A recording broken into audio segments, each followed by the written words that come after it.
बिस्मिल्लाहिर्रहमानिर्रहीम। अस्सलामुअलैकुम नाज़रीन। उम्मीद है कि आप सब खैरियत से होंगे और अल्लाह ताला आपकी आसानियाँ पैदा करे, हर मुश्किल से आसानियाँ पैदा करे मालिक। तो आज मैं जो नुस्खा बता रहा हूँ वो ख़ास कर मैदे जिगर के लिए है और बहुत अच्छा नुस्खा है। थोड़ी सी मेहनत है, हुक्मा हज़रात तुम माशाल्लाह बना लेंगे, लेकिन आप ज़रा थोड़ा सा अगर गौर से ये बातें सुनेंगे, गौर से देखेंगे तो इंशाल्लाह ताला आप भी बना लेंगे, कोई इतना मसला नहीं है। और ये भूख इतनी लगाता है कि जब इसको खाएं तो जब आपके पास खाना मौजूद हो तो फिर इसको इस्तेमाल करना। बहुत भूख लगाता है और जिस तरह का इसका रंग सुर्ख हो जाता है, इसी तरह इंसान का रंग भी ये सुर्ख कर देता है। हर चीज़ खाई पी हज़म भी होती है और जुज़्वे बदन भी बनती है। तो पहले आपने क्या करना है, ये है हीरा कसीस। ये बाज़ार से आम मिल जाती है पंसारियों से। ये आपने 1 पाव लेनी है और ये है गंधक आंवला सार, ये भी आपने 1 पाव ही लेनी है। और ये है ठीकरी निशादर, ये भी आपने 1 पाव ही लेना है। इस तमाम तीनों चीज़ें आपने 1-1 पाव ही लेनी है।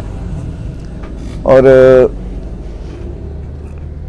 तमाम पहले आपने ये हीरा कसीस का फलाद बनाना है।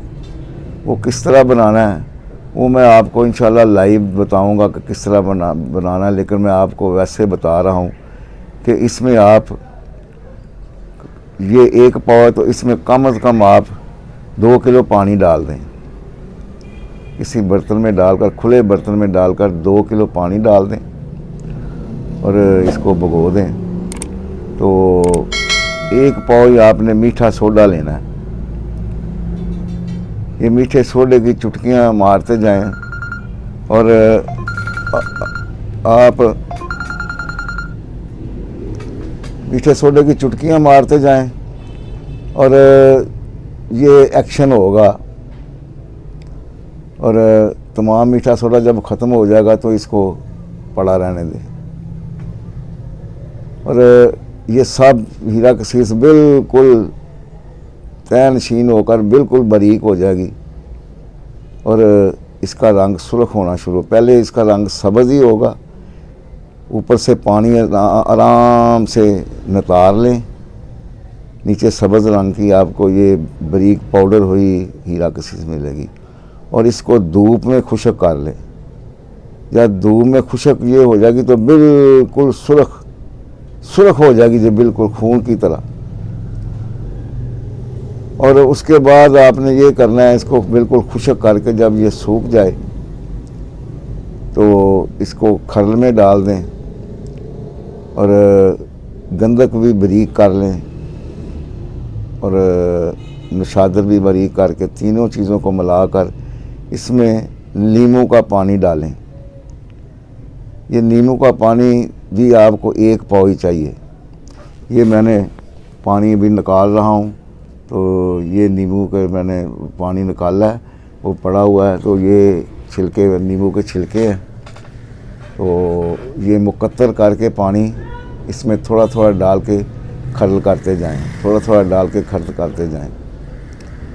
और अब अगर किसी के पास खरल वगैरह नहीं है तो वो वैसे ही किसी प्लास्टिक के बर्तन में रखे कुछ, ये नहीं तो ये लोहे के बर्तन को ये खा जाएगा। ये इतना ज़बरदस्त चीज़ है,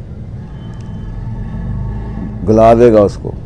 प्लास्टिक के किसी बड़े बर्तन में इसको पड़ा रहने दें। तो जिनके पास खरल है उनको तो कोई ज़रूरत नहीं है, वो खरल से ही काम चला लेंगे सारा। तो उसके बाद आपने जब ये नींबू का पानी बिल्कुल खरल हो जाए तो इसको खुश्क होने के लिए कोई 2-3 दिन पड़ा रहने दें। ये बिल्कुल खुश्क हो जाएगा तो फिर आपने क्वालगंदल का पानी 1 पाव निकालना है। क्वालगंदल का तो आपको पता ही है, तो जिसको इंग्लिश में एलोवेरा कहते हैं, तो घेगवार भी इसको बोलते हैं। तो वो आपने पानी इसमें 1 पाव ऐसे ही जज़ब करना है जैसे नींबू का पानी जज़ब किया है। और जब ये पानी भी जज़ब हो जाए तो इसको फिर खुश्क होने के लिए रख दें। किसी प्लास्टिक के बर्तन में रखें, ये मैं आपको बार बार कहता हूँ, लोहे के बर्तन में ना इसको रखें, ये खा जाएगा उसको। तो जब ये बिल्कुल खुश्क हो जाए तो इसको बिल्कुल बारीक कर लें, पाउडर कर लें इसको।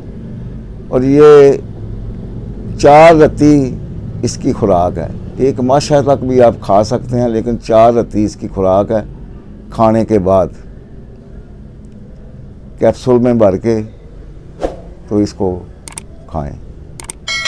और अगर इसको और पावरफुल करना है तो कोई भी इसको बग़ैर नमक के, जो मैदे की दवाई है उसके साथ इसको, जो जिसका मिजाज ठंडा हो, वो इसके साथ मिलाकर भी आप खा सकते हैं। ये बहुत नायाब चीज़ है। मुझे तकरीबन इसको बनाते हुए 20 साल हो गए हैं।